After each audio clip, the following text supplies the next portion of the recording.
Ini kan kita ngomongin tentang halitosis atau bau tidak sedap ya dok. Ini ada pertanyaan nih dok yang muncul buat kita. Kira-kira apa saja sih penyebab utama dari halitosis atau bau mulut dok? Tapi seringkali diabaikan oleh masyarakat dok. Boleh dijawab dok kira-kira dok? Ya, jadi penyebab halitosis dari apa yang sering terjadi ya, baik itu di praktek saya maupun di puskesmas tempat saya bekerja, itu dibagi oleh 3 bagian besar.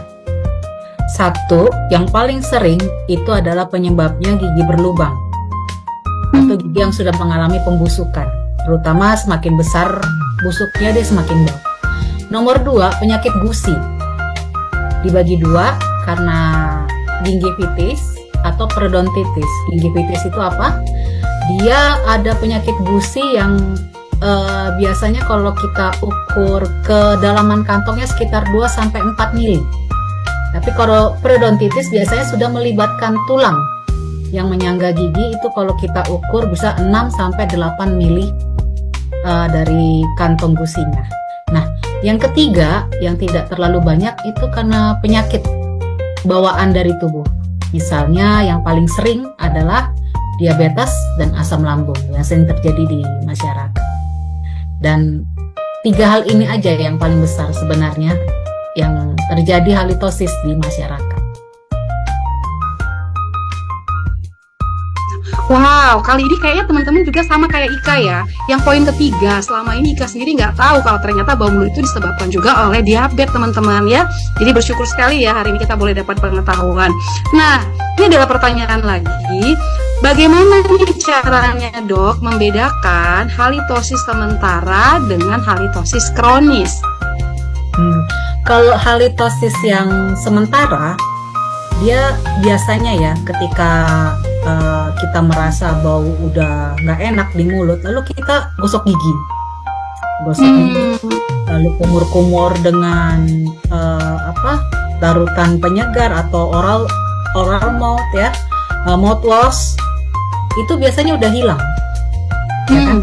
Biasanya yang dia yang sementara, atau dia makan permen yang tanpa gula tapi untuk menyegarkan napas, dia udah hilang.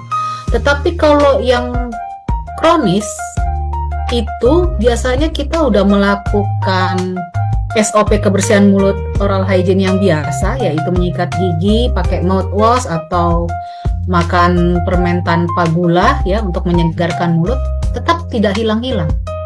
Nah, di situ kita curiga pasti ada faktor utamanya yang menyebabkan dia tidak hilang. Seperti itu. Oh gitu ya. Jadi kalau dia udah melakukan SOP kebersihan mulut tapi tetap mengeluarkan hawa yang nggak sedap dari mulutnya, berarti itu ada masalah ya dok ya.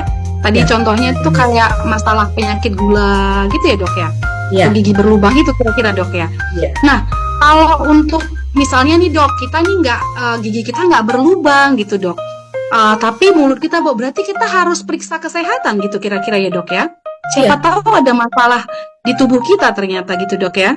Iya, jadi sering juga saya temui pasien giginya sangat bagus, tidak Halo ada dok. sekali. Halo. Oke. Saya sering juga menjumpai bahwa pasien memiliki gigi yang baik, tidak ada lubang sama sekali. Tetapi dia selalu mengeluh bau mulut luar biasa. Iya pada pagi hari. Nah, ketika saya periksa, dia punya karang gigi.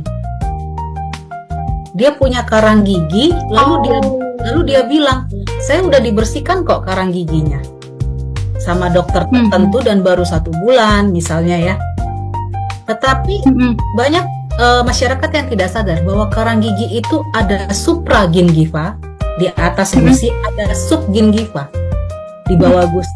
Nah, banyak dokter gigi saya jumpai tidak mau atau enggan untuk melakukan pembersihan karang di subgingiva karena itu menyebabkan sedikit nyeri, sakit, dan ada keluar darah sedikit. Tetapi sumber penyakit yang utama adalah karang gigi yang ada di bawah gusi, yaitu subgingiva. Nah, oleh karena itu saya lakukan kembali biasanya scaling dan root planing. Root planing itu adalah pembersihan akar.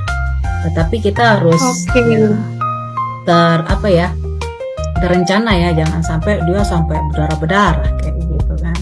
Lalu setelah Oke. itu kita lihat apakah salivanya hiposalivasi, ludahnya sedikit, atau hipersalivasi, ludahnya Mm-mm. banyak.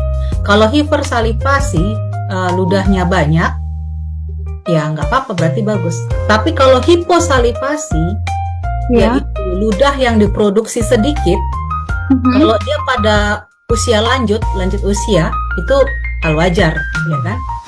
Tapi kalau hiposalivasi pada usia muda, kita cek entah mungkin dia punya penyempitan atau ada hambatan di kelenjar air liurnya. Oh, sedetail itu harus pemeriksaannya ya dok ya. Ya. Ya, wah teman-teman ini luar biasa ya. Kita dapat inputan yang bagus banget. Kalau ngomong-ngomong bersihin karang gigi nih dok, normalnya itu sebaiknya dilakukan berapa lama sekali ya dok ya?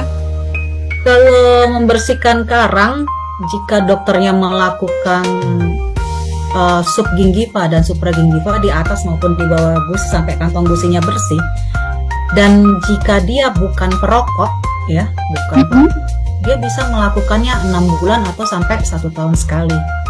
Tetapi jika dia perokok, ya mungkin paling cepat 4 bulan sekali. Karena Itu ya teman-teman. pada saat pembersihan karang gigi itu kan disertai dengan kita melakukan aplikasi untuk menghilangkan stain, noda hitam. Noda hitam apa aja yang bisa hilang? Noda hitam karena rokok, karena kopi, karena teh, atau makanan lain. Tetapi noda hitam yang tidak bisa dihilangkan pada saat pembersihan karang gigi dengan cairan Oco ya, untuk memutihkan gigi, adalah pewarnaan karena antibiotik, terutama jika dia rajin sekali minum antibiotik dari kecil. Biasanya seperti itu.